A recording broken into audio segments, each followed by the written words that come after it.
في كندا في ناس بتشتغل 60 ساعة في الأسبوع وبرضه مش عارفة تعيش، وفي ناس تانية بتشتغل شغلانات أبسط وعايشة مرتاحة وبتوفر وبتخطط للمستقبل. الفرق مش الشهادة، مش اللغة، مش حتى الحظ. الفرق هو إزاي دخلت سوق العمل في كندا. يلا بينا نشوف إزاي.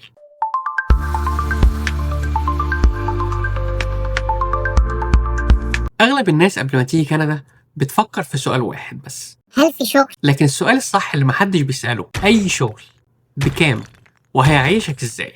لأن في كندا مش كل شغل بيساوي حياة كويسة. أكبر صدمة بتقابل أي محامي. خليني أقولك الحقيقة من غير تجميل. أول شغل في كندا بيبقى لأغلبية الناس مش هو شغل أحلامك. ناس جاية بشهادات عالية، خبرة، سنين شغل، وبتبدأ هنا في وير هاوس، كليننج، فاست فود، سيكيورتي، ديليفري. وده مش عيب، العيب إنك تفضل محبوس في المرحلة دي. Get a better job. ليه ناس بتطلع بسرعة وناس بتغرق؟ في نوعين من الناس بيوصلوا كندا. النوع الأول: أنا لازم أشتغل أي حاجة وخلاص. I'm here for a job, any job. يشتغل، يقبض، يصرف، يعيد نفس الشهر، سنين تعدي وهو مكانه. والنوع التاني يقولك الشغل ده مؤقت، Very smart. Very smart.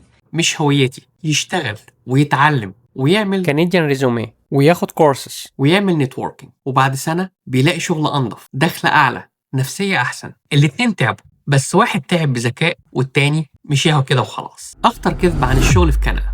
في كذبة منتشرة قوي: أي شغل في كندا هيعيشك. لكن الحقيقة عكس كده تمام. في مدن أقل إيجار تساوي نفس الراتب يعيشك أفضل، وفي مدن راتب أعلى تساوي مديونية، ضغط، واكتئاب. علشان كده الشغل ما ينفعش يتفصل عن المدينة. لو مثلا بصينا في تورونتو، عامل في وير هاوس بياخد في الساعة ممكن $18 في الساعة. الإيجار في تورونتو $2500 في الشهر. ضغط، مفيش توفير. نفس الشغل في مدينة أصغر هيبقى ممكن $17 في الساعة، لكن الإيجار $1200 في الشهر. هيقدر يحوش. مين كسب فيهم؟ مش اللي بيقبض أكتر، لكن اللي عايش أذكى. الشغل اللي يوقفك والشغل اللي يطلعك. الشغل اللي يوقفك من غير سكادجول ثابت، من غير ترقيات، من غير سكيلز، من غير فاليو في الريزومي. I'm doing a bad job, girl. لكن الشغل اللي يطلعك حتى لو بسيط بس ليه علاقة بمستقبلك أو بيعمل لك حاجة، بيفتح لك أبواب تانية. مش كل شغلانة تتساب، بس مش كل شغلانة تتعيش. المعادلة الذهبية.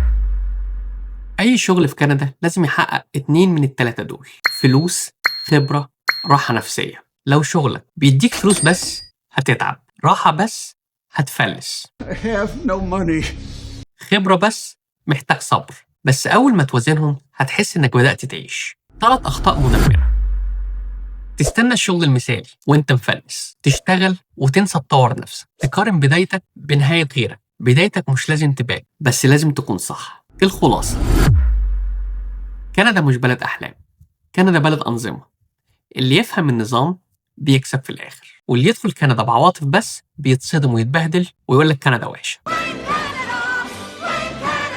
الشغل في كندا مش هو اللي بيحدد قيمتك، لكن اختياراتك وصبرك وذكائك هم اللي بيحددوا كل حاجة. وما تنسوش تعملوا سبسكرايب ولايك للفيديو، واكتبوا لي تحت في التعليقات كل الأسئلة اللي انتوا عاوزين تعرفوها عن كندا وهجاوبكم عليها. واشوفكم الفيديو الجاي في كندا بيان واقعي.